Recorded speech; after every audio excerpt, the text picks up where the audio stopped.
And we are going live on YouTube now. All right.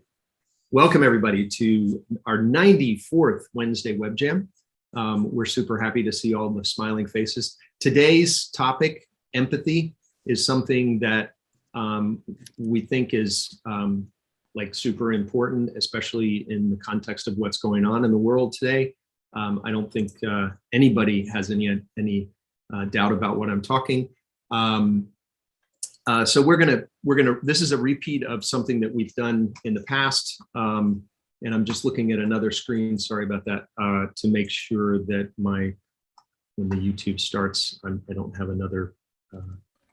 I don't have volume coming in. Mark, it is streaming. It is streaming. Yeah. Okay. Great. Excellent. I just need to turn the volume off over here. I don't know why I just didn't turn that off altogether. So we welcome you, our clumsy innovators, our hungry learners, ignorant experimentalists, broad-minded design thinkers, compassionate facilitators, change makers, whoever you are, to this Wednesday Web Jam session. We have a couple of guidelines. First of all, our motto is failing forward, there is no other way. And we just want to ask that you're kind, you're nice, you're empathetic. That's the subject of today's jam. But also just be cool, be nice to your people that are in the session. That's the main rule. So kindness is what we're looking for today, in particular, because we're going to be sharing, and that whole idea of kindness and empathy is what today's session is all about. I'm joined today with my co-host, Wiebke Borgers. Hi, Wiebke. Very, very welcome from my side too. Yes. I'm in South Carolina. Wiebke is in Münster, in Germany. So a little bit of the origins of this idea of the empathy tent. It's a movement that I don't know exactly where it started, but I think the epicenter of it is on the west coast of the United States. There have been experiments in different parts of the world. You can Google it. I actually stumbled upon the idea of the empathy tent when I was out in Eugene, Oregon, and I met this gentleman here who was sitting under a tent at a market, a Saturday market in Eugene, Oregon, and I was walking there with my dad and my sister, and my dad and I were visiting my sister out there. And I said, I saw it across the market. I said, I got to go check that out. That looks really interesting. I know a little bit about empathy, or at least I think I do. So I went and I sat down next to this wonderful guy, Marc, and he told me that that this is just a place that they set up every Saturday for people who need somebody to talk to, or who want to share something, to be able to have somebody to listen in a non-judgmental, open way. It's not about problem solving. He said it's just about listening. And you see on his lap, he's got a little notebook, and on that notebook, he is taking notes for himself about what he learns through that process. And obviously, I think he's been doing it for quite a while, but I think he mentioned to me that it takes a lot of practice. And it takes a lot of sort of emotional energy to be able to be a listener. So that's part of where this idea came from. We did this on Wednesday Web Jam number 69. We did our first empathy tent together with Anupa, who's also here, and we decided we would repeat it today. So what we're trying to do in this session is we want to explore what empathy is, and I think we all have heard that term. But what is it really, right? And what does it feel like to empathize? Because these feelings are just a visceral part of who we are as humans. And how do you know that you are empathizing with somebody, right? So with that, I'm going to turn it over to Wiebke, who's going to follow up on that question. How do you know that you are empathizing? Wiebke. Yes. Thank you very much. Yes, we want to find out what empathy really is. And there is a concept by Daniel Goleman, who wrote this famous book, on Emotional Intelligence. Anupa found that out. So this is really something that she introduced into last time we had an empathy tent on in last summer. Daniel Goleman makes a differentiation between cognitive, emotional, and compassionate empathy. So what is that? The cognitive empathy is really something that you work out in your mind. Can I perceive and understand somebody's emotions in a situation, in a given situation? It's a bit about like in neuroscience, they talk about it as empathic accuracy, and it's like a skill that you can train. But that can be, if you push it to the extreme, this could be the role of the torturer in a prison, who very well understands what people feel, but does not really empathize in a way that we might be understanding when we think about empathy. But well, that's certainly not the main cause. It's a skill. It's understanding primarily. The next step will be emotional empathy, which includes feeling. You feel the same emotion. Maybe you have personal distress, and maybe you're feeling compassion even. But do you necessarily act? Maybe not. Hodges and Myers say in the research, no, you don't necessarily. Because you might not feel the same physical pain as another person if you watch another person going through pain. You might burst into tears and then still not do anything. And then compassionate empathy is then that you really feel someone's pain. You embodying it. I can't think of the word, but your body feels like the same sort of pain. You understand, you sympathize, and then you actually help. And what happens in your brain is that for many decades, psychologists thought that it's the visual cortex which is mainly activated, but it's not true. It's emotions and sensations, really physical sensations as well. So that is the concept of empathy, to get into that. And there's a lot of research going on about empathy, and still it's not completely understood. Can you go one further down, Mark? No, that's probably not the one. Is that the first one? Well, anyway, we thought about, when we later try to make you have your own experience with empathy, we have two roles. We have the one who shares, and many times you think, yes, it's about the person who shares, which the guy in the empathy tent was telling. It's about people who need to talk, who want to offload something maybe. But the role of the listener is really, really difficult. It's a really complex understanding that you might have, and there's different concepts in the world. One is Otto Scharmer from Theory U, and I know we have like a lot of fans of Otto Scharmer in this little community. He understands that there are four levels of listening, and one is just, and you will have experienced it in many like company meetings. You go in, somebody starts talking, you think, oh yeah, I've heard that, this is that, and you put a judgment to it, and you meet, oh, the guy's gonna say this or that, and you sort of reconfirming. And then there is, if you go in with an open mind, then you start in a sort of second level of listening to notice factual differences, that you actually recognize, oh, there's new data, something that I haven't heard. I'm open because I'm, and then I'm suddenly able to hear the differences. But it's on a factual level. If you go in with empathy and make an emotional connection with an open heart, then you really are able to put yourself into somebody else's shoes and see the situation or whatever's going on through somebody else's eyes. And what is very special about Theory U is a fourth kind of listening, when you see from a future perspective, when you see what is emerging, well, when you hear, because it's about listening, when you listen and then detect, oh, something new is just coming to life. And then you connect to this emerging future. And yes, and this is what makes the shift, but goes into theory U, which is not our topic today. Could you click on, Marc? Something that is, I think, known about around the world, but it's a very German thing, and a German person, Friedemann Schulz von Thun, the 4 sides model. And he basically says, and that makes it, that is actually quite helpful, that between the sender and the receiver, and that's not really how we understand communication anymore, but you can speak with 4 different mouths and you can hear with 4 different ears.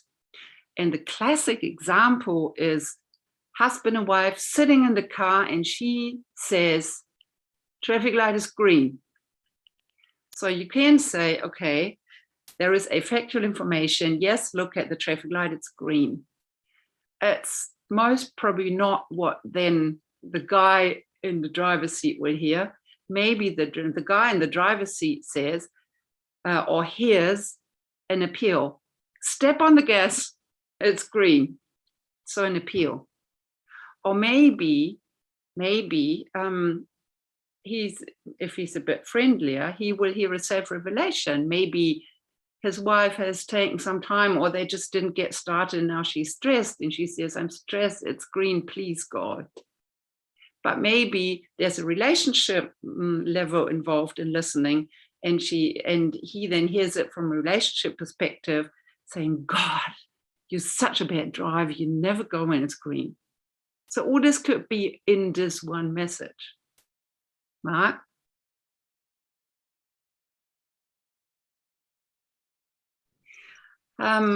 If you come from a coaching perspective, and then asking questions and then listening to what the other person, the coachee, is telling you, is majorly important. So you make a basic distinction between active and passive listening. And if you, like, sometimes it's more that people encourage you to actively listen to somebody, then you pay somebody while you sort of repeat what that person says in their own wording, or you paraphrase what somebody told you, or you ask like the miracle question, if you could do this and that, or you ask a relational question, or you ask a circular question, if your mother would hear you, what would she say? But all these are interventions. It's not pure listening, it's more driving towards a goal. And you have to be aware of what is your type of listening. If you listen passively, you try not to influence the train of thought. You do the contrary. You have to endure silences while you're listening. Maybe the person cannot just go on, and you go like, and there's a pause, which is very, very hard to embrace. You can encourage but not say anything, not steer somebody else into a direction. Marc? Yes. Over to you. Over to me. All right, fantastic. So that's a great introduction. I mean, we have 3 or 4 actually different sort of contexts around empathy, what it means, and also listening. You see that we're really talking about listening as a key component of having empathy or building empathy, or whatever term you use for the person who's trying to empathize, right? So we're taking this idea of the empathy tent, where there are two chairs, 2 seats, one for somebody who's sharing and one for somebody who's listening. And we're going to reproduce that here in Zoom by putting you guys into breakout rooms in pairs. We're going to do that. We'll tell you a little bit about how we're going to do that, and then we're going to have discussion. So we're going to have 2 rounds of discussion. You're going to have somebody sharing, somebody listening, and then in your breakout room have a little chat after the sharing, and then we'll come back together and have a plenary discussion back here in the main room. So here's the tricky part. We would like for you to please decide whether you want to be a sharer or a listener. And sharers, we're going to ask that you talk to you a little bit about that in just a second. you're going to be sharing something. Listeners are really, really just going to be listening. You can go, or ooh, or whatever, but not engage and absolutely not problem solve. Okay. So what we'd like for you to do is to change your Zoom name. So hover over your image on Zoom. You'll see a little blue 3-dot thing. Click on that and you'll see rename. If you could change your name to sharer or listener, or you can put your first name and then share, first name and listen, or something like that. Then we can pair up sharers and listeners sort of randomly. All right. So go ahead and do that now. Anybody have any questions on how to change their name in Zoom? Because I don't see anybody doing that. Or are you hearing me? Yeah, I don't find the same layout. I guess I have a very old version of Zoom. Oh, okay. So if you if you click on the Zoom menu down at the bottom of your screen or at the top of your screen, there's a little more button. Perhaps if you click on that, you can also find change your name. There is, yeah, on the bottom, there is a bar. Okay. The question is, Marc, if I may just shortly intervene, we now have 9 listeners, so I would ask the others if you're happy to just be sharers, if you may. Is there anybody who doesn't want to be a sharer? Yeah. And maybe, Marc, you can go on telling about what is good to share. What can we share? So let's get into that. I understand that people would prefer to listen, that there may be a tendency to prefer to listen, but we'd love for you to share, and here's how we're going to do that. We want for you to share something that is comfortable for you, first of all. And I'll talk a little bit more about what we mean by that in just a second. We want you to kind of get comfortable with what you're going to share. So introduce that to your partner, and then share freely and openly at that point. Build, if you can, trust the person that's here. And again, you're going to share something that you're comfortable sharing at that time. The listener, this is what Wiebke was talking about, really just listen attentively. It's really about listening. It's not really, I mean, it needs to be you using your ears as opposed to using your mouth. And try not to react. You're not there even to do confirmation that you've understood. That's not the point. We want you to just sit and listen. And then also, again, as a listener, you need to trust the person that's sharing. And then after you've done that, we're going to give you about 10 minutes to do that, that sharing and listening. We'll have about 5 minutes for you to, as a pair, discuss what that experience was like. That's simply the format, right? So share and listen, and then discuss as a pair what the experience was like. From an experience standpoint, we want you to co-create this together, the two of you. And there's this sort of emotional scale. Things that are low on the emotional indicator are things that are not personal at all. So I can talk about current events and how those current events are affecting me. For example, that's really not a personal thing, although it's your personal emotions and how you react to that. Or you could go to something that's deeply emotional, something about, something from your childhood or whatever. That's very personal, and that's where we don't suggest that you go to that. That's not a safe thing to be sharing in this session, maybe with your friends and family or loved ones, but not here. So try to pick something that's in between, something that allows you to explore a little bit this idea of empathy, and just make sure that it's safe and comfortable for you and for your partner. Okay. Can I make just a little amendment? Sure. Yeah, I don't know, because I've been sorting people into rooms. We have one room, which is room number, somebody, I either mix it up. We have Dana, and I think it's Peggy. Peggy, I might get you somewhere else because I put 2 listeners in one room. And Shrup, 6. So you might, there are 2 or 3 people who said either listener or sharer. Maybe you just want to quickly check then those people who said that what role you're taking on. Don't Marc, if you said something about timing, the timing will be roughly as follows. We will let you go for 8 to 10 minutes. And then we will send a message to you in your breakout room. You'll see that at the top of your screen, that there will be about 5 minutes left, 4 or 5 minutes. And that'll be the time for you to stop the sharing and listening and then start talking as a team or as a group, as 2 people as a pair, what the experience was like to just listen and what the experience was like to just share. So this is the Empathy Tent. Welcome to the Empathy Tent. We'll send you a notification when there's about 4 or 5 minutes left. And Wiebke, are we ready? Dana is just asking whether she could see the slide with the sharer details again. Sure. And I don't know if we have put Cornelia. Yes, Cornelia has a room. Is that what you were looking for, Dana? Have another look, and maybe maybe we can put that in a message chat to the rooms. Sure. But I might just now begin the sessions. Okay. Have fun. Fantastic.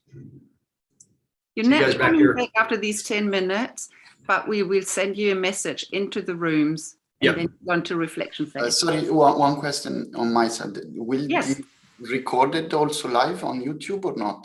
No, your sharing in your room will not be recorded. That's a very good question. This is all between you and your partner. Okay, thank you. Thank you for asking that.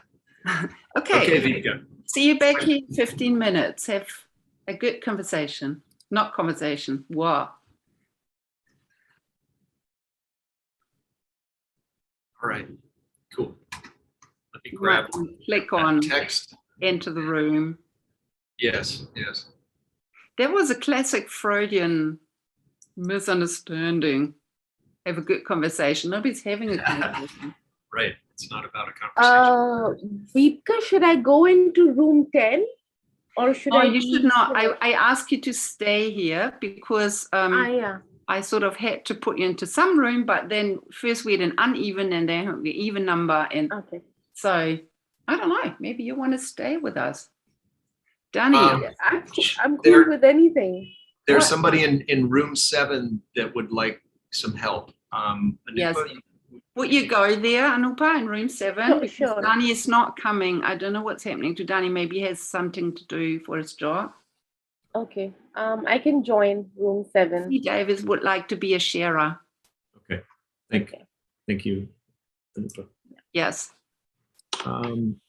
How do I can I message to Danny has something to do to solve. He can't be there with us. So Anupa, if you go to room 7, that'd be awesome. Yeah, I think she's on her way. Is there a way to message everybody in the breakout rooms? I thought there was. Yes. Oh, you can do that, right? So, I can do it as well, can I? Mm-hmm. Yes. You go into breakout rooms and then you say message to everybody. Okay, I see.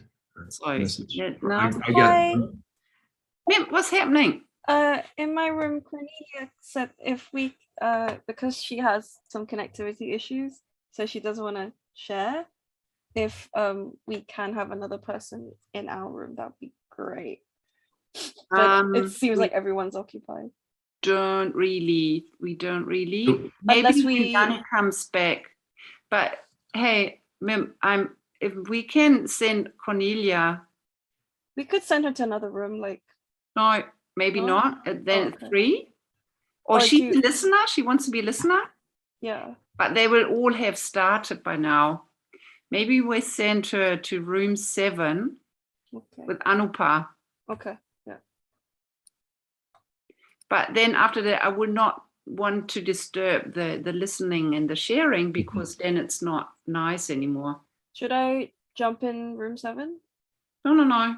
Where should I go? I want to listen. Stay here. Oh, you want to listen? I want to listen. You can listen here because we're going to do it. You can listen here. How's that?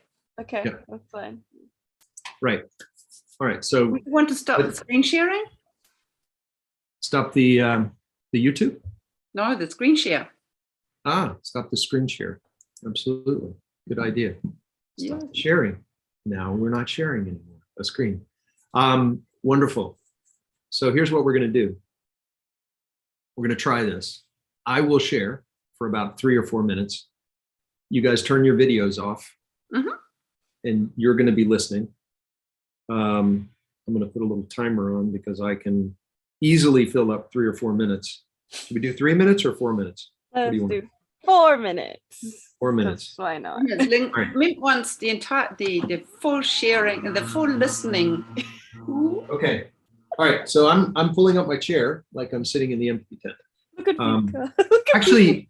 Actually, you can keep your video on. I think it's maybe Mint, you can keep your video on if that's okay. Yes. Okay. Great. So I'm going to be talking to you. And right. So hi, Mim. Thanks for taking a minute to talk to me. I'd like to share how I feel about what's going on with the war in Ukraine.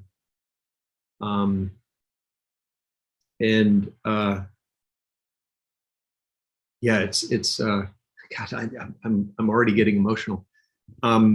Just the whole idea that I hear the stories. I have friends that I know you're based in London. I have friends in the Netherlands that have traveled to the border in Poland to bring families back to the Netherlands to house them, coordinating with the ICRC, the Red Cross. I have friends that I think we all, maybe not all of us, but I mean, I have many connections. Oddly enough, it's amazing how many connections we have through both work and personal stuff, and it's just it's really, it's a sense of helplessness in a way, and it's also just horrifying to think that this is happening. I guess it's so close to home, and it's also this thought that well, there's a lot of guilt for me in hearing the justification for this war. In part was because the United States had gone into Iraq under also very dubious pretenses. And so I feel as an American that, when I heard that, I was like, oh, well, crap. We set the stage, and the current perpetrator who's imposing this horrible war on the Ukrainian people and the Russian people is using this as a justification, using our past actions as a justification for what they're doing now. So I just feel really, hopeless. Help. I feel like I can't help, which is bad. I should take some action to do that. And it's just, and then also, I'll be honest, I feel quite a lot of anxiety about the future for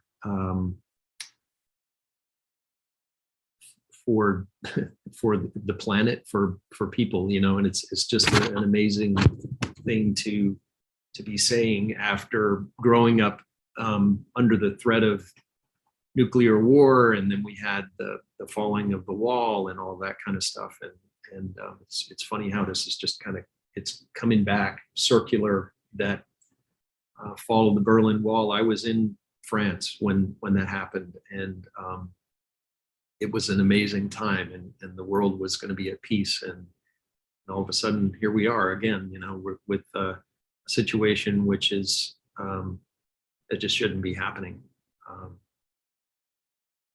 There you go.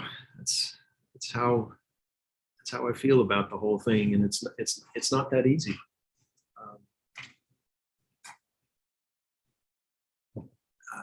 I think the only thing I can find comfort in is talking with other people about it. And that was 4 minutes. I'm done. Thank you for sharing. I think it's such a good session to have empathy tent, especially with the recent events of the world. Yeah, I think people feel the need to either listen or vent. And I think this is a really great space to have this Wednesday, because I think we all needed it after what happened last week. It does affect all of us in some shape or form, either physically or not. But it all does somehow affect us. Yeah. Yeah. I don't know what else to say, but I feel you. Yes. I also laugh because like I'm nervous because I'm on YouTube, but like Yeah. I'm still not used to it sometimes. But Well, I tell you,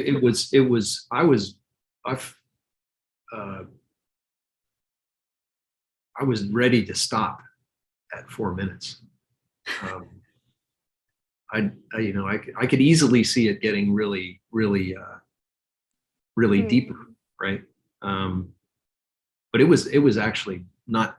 It wasn't a completely harmless subject for me to talk about, to be honest with you. But it and I think the having things streamed on YouTube definitely affected me as well. You handled it well. I made it all up because I have no emotions at all. So that's not true. I had to act through that whole thing. That's a lie.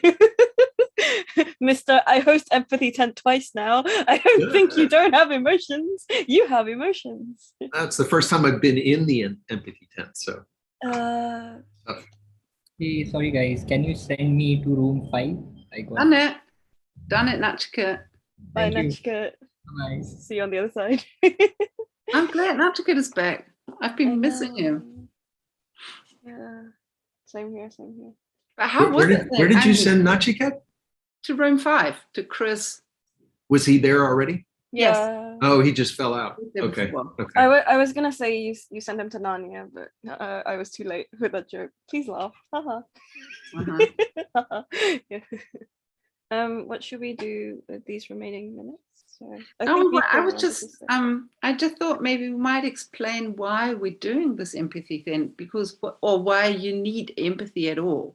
I mean, why should you train it? I find the concept quite convincing to say you can train it like a skill, like a muscle. It is a skill. You can train it like a muscle. And why would you do it? Because why would you do it? Hmm?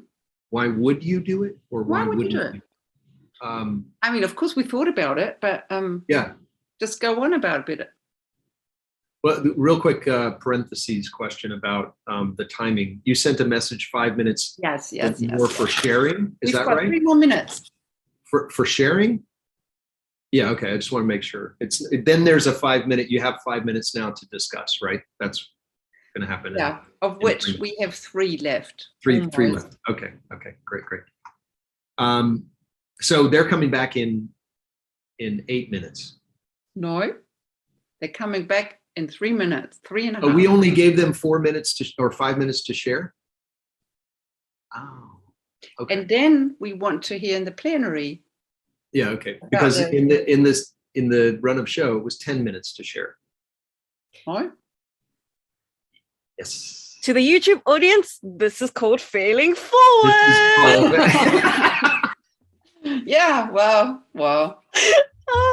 So you sent them the 5 minutes to talk about what it was like after 5 minutes of sharing, right? Do we want just to share how we plan the session so people know? And now? We could do. No, we don't. I want to go into your question, but we've got only 3 more minutes. And we're bringing everybody back. The time is up. We're bringing everybody back in 2 minutes. Don't worry. Why do we always go on about this empathy thing as design thinkers, as a community on this channel? Well, empathy is the secret sauce of making life better. It's what connects human beings to other human beings, and even human beings to non-human beings, right? You can have empathy for a pet, or for an animal, or for a tree. I'm not sure you can have empathy for your computer. Can you have empathy for your computer? I suppose Yeah. you could. No. What if you Yeah. abused? What if you really abused, like not purposely, but what if your computer like fell off the, oh my poor little computer. I mean, you I can. have that sometimes, like, oh, that hurt. It's like being a little kinder to technology plus ourselves. So, Right. like, for example, if like let's say my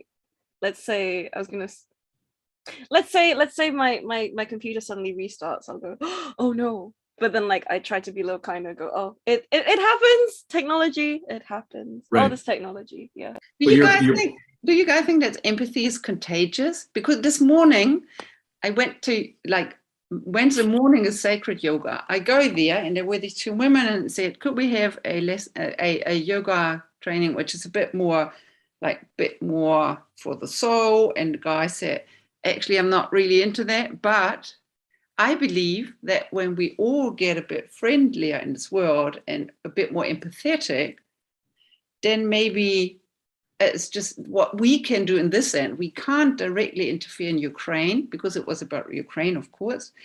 And now that, Marc, that you've been mentioning it, you can say maybe it's about, we can't do anything about Ukraine, but what we can do is just be peaceful and kind on this end.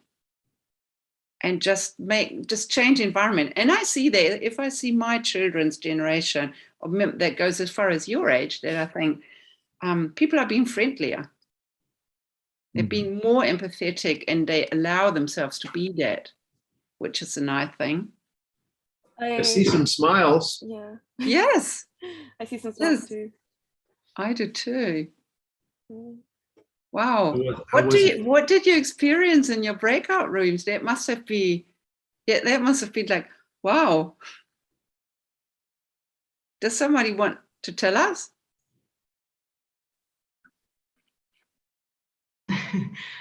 Yes. Go, Suzanne. Suzanne, listener, go. I really enjoyed the conversation, although I was the listener, but it felt like being part of somebody's life for 5 minutes. And I thought it was really special that that's something you're able to do, even with not being, well, I was active listening, but not participating in the conversation in the word sense. And I loved Data said, oh, it felt so freeing that I got permission to talk. And I thought, oh, that's really cool, because apparently that's something that we sometimes need to be aware of, that we actually have permission in the room. So yeah, it was a really nice experience, and also really hard to just listen and to let go of all the thoughts in your head. Wow, yes. Thank you, Suzanne. Cool. She's a good listener, by the way. That's not Dana, easy. how was it then for you? How was it for me? Well, as she said, I got permission to talk. I said that it was almost like a therapy session. Because she did give some feedback with head nodding, and there was a giggle or a laugh, so that was funny. And she gave some really good feedback, even that she could understand or kind of empathize with me on a subject that's very foreign. Well, is that the right word? Or very different than probably her experience. Is that correct, Suzanne, what I'm saying? Yeah. It was so it was a very different subject for her, but so I was kind of looking at the Ukrainian crisis from a person of color perspective, and so she kind of gained that information. So yeah, I'll leave it at that, because then I also said I needed to work on listening, so we kind of switched roles a little bit. Oh, nice. Yeah. Oh, yeah. What so, well, I if I can, Wiebke, kind of prompt people to tell us what they learned about empathy in the sharing and listening. What was it like to share and what was it like to listen? And did you, I mean, and Suzanne and Dana have talked a little bit about that, but what do you learn, if anything, about what empathy is and what it's like to empathize?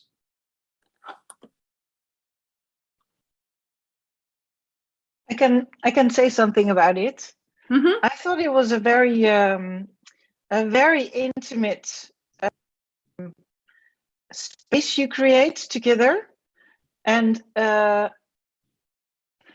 in that I felt a bit it was a scary thing to do, because then you meet somebody for the first time in your life, and like Susanna said, you have 10 minutes of their life, and you're only the two of you together.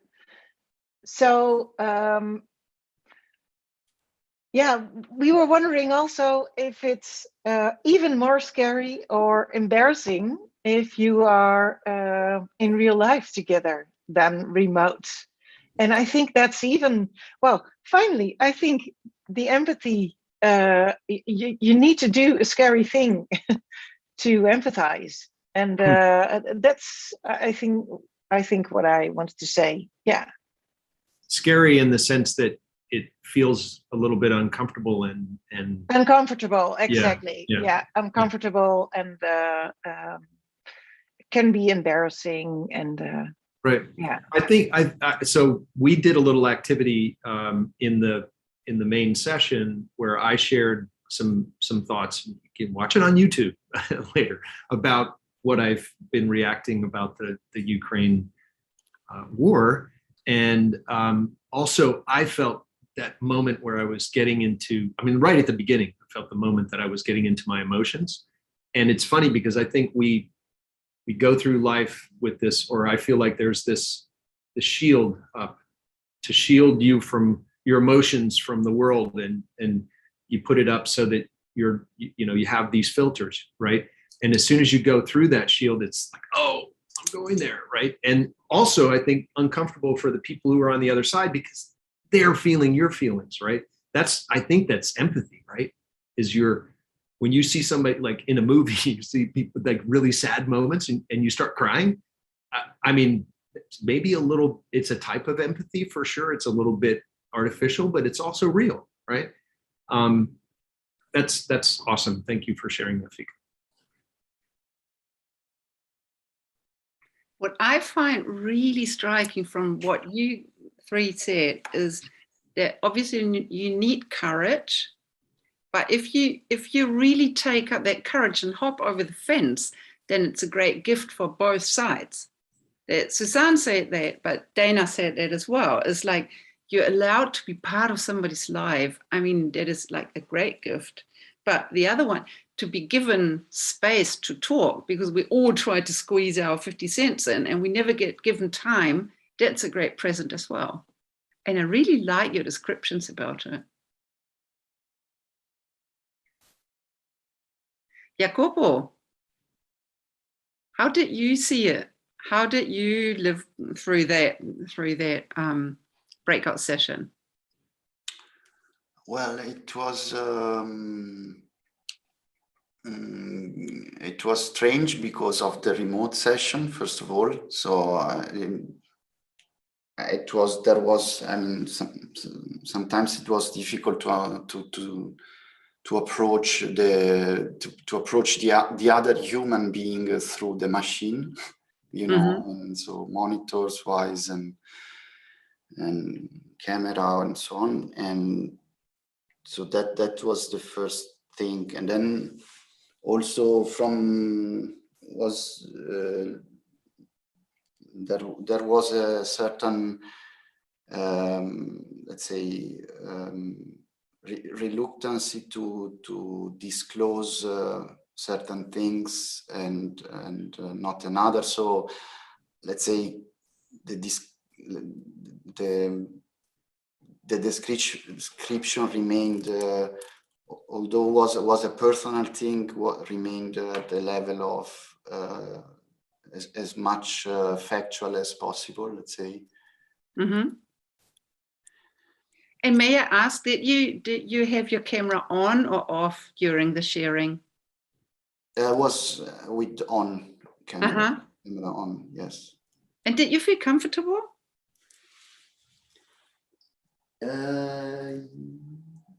Yes, I mean, I guess, I mean, comfortable in the sense that within the extent that I decided to pick up the topic and to share it with the foreigner. So it's for sure that was a certain amount of discomfort that given by the fact that the other one was not a friend or a person that I know, for sure. And have you been on the Wednesday Web Jam before? Website Jam, you mean like your sessions or others in general? These sessions, these Wednesday sessions that we do. That's my first time of these sessions with you. I find you so courageous. That's Thank you. really great. Thank you for sharing that, Jacopo. That is even more courageous to come into this forum and just do it straight away. I'm very impressed. Thank you very much. Thank you. Anybody else? What I know everybody's thinking they might want to say something. Yeah, I found it interesting to be obliged just to shut up because we are not used to. And at the very beginning, it was very, very strange and difficult. And I think we feel obliged somehow to ask questions in between. But I realized how much actually I maybe change the direction of the conversation, maybe sometimes with questions or interruptions, and that was not the case in the story that Peter told me, and it was very nice. And at the beginning, I thought, will he be able to talk 10 minutes without me answering anything, just nodding? And I realized it's not a problem at all. So maybe I should open an empathy tent and just listen all the time because it was so nice. Thanks a lot for this exercise. And the other Ilana, you wanted to say something. We had two Ilanas push the both as listener. It's very funny. No, thanks. I was together with a story with Acer, and it was quite interesting about generation talking. And what I recognize in this short time is that I suddenly had a lot of empathy what she was talking about gender and ages and how it is the feeling. It is a kind of sense making. So you have this sensing to another person, but you don't know her. I don't know her before, but she was just for me like a friend, a good friend. So I suddenly could follow her story totally, and also this emotional feelings about what she was talking about in the whole story. The whole things I got suddenly in my mind, and I could react. And so we had a nice discussion afterwards as well. Thank you. Did anybody experience silence or even awkward silence?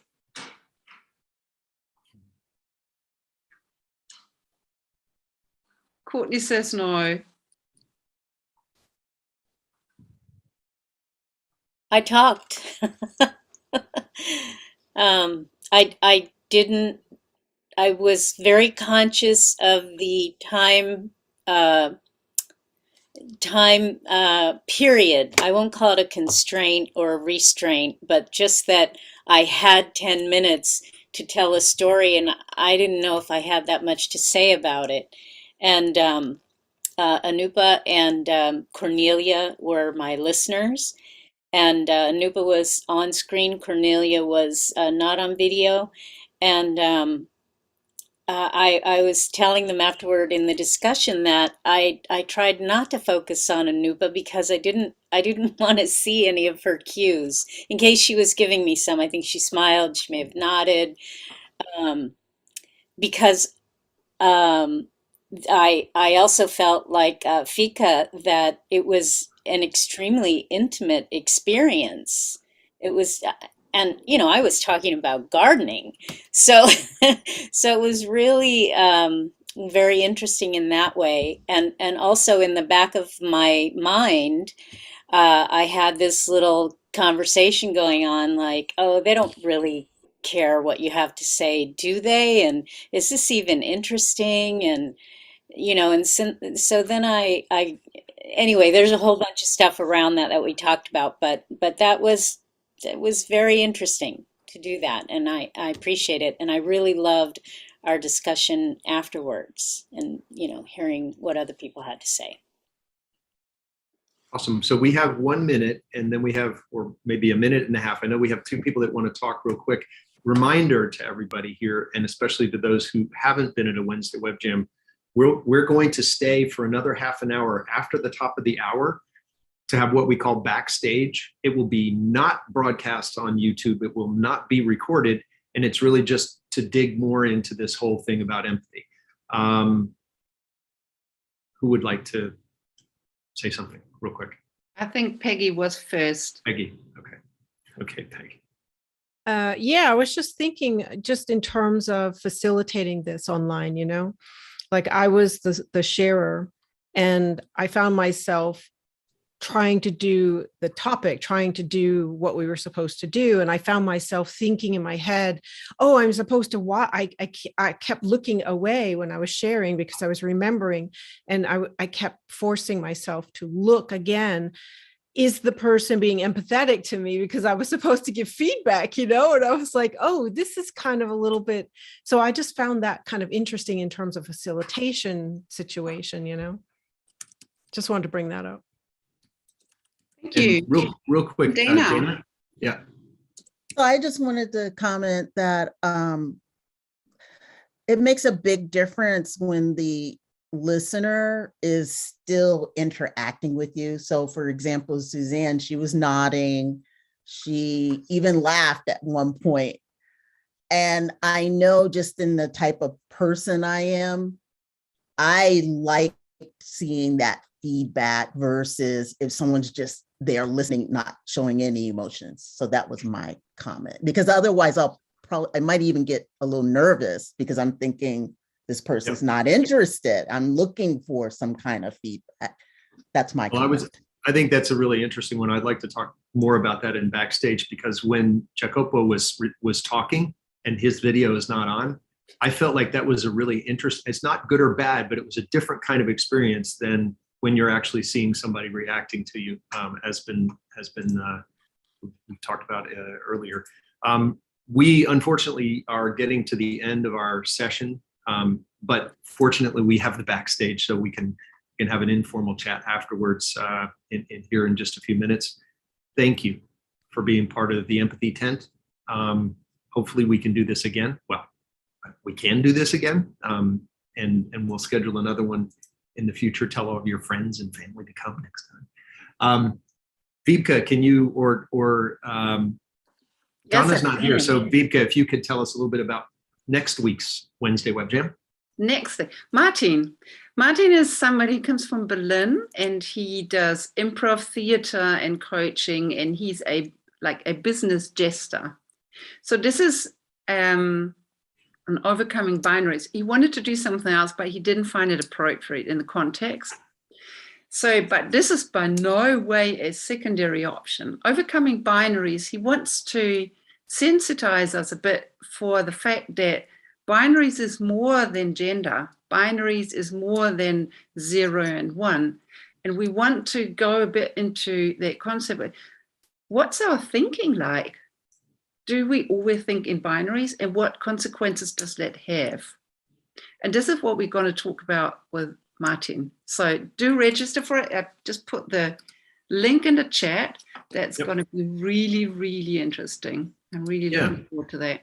Yeah, and we talked to Marc, yours. Yeah, we talked to Martin yesterday or Monday, I guess. It sounds like it's going to be a really interesting conversation. It's like binaries, like think about things that are opposites, right?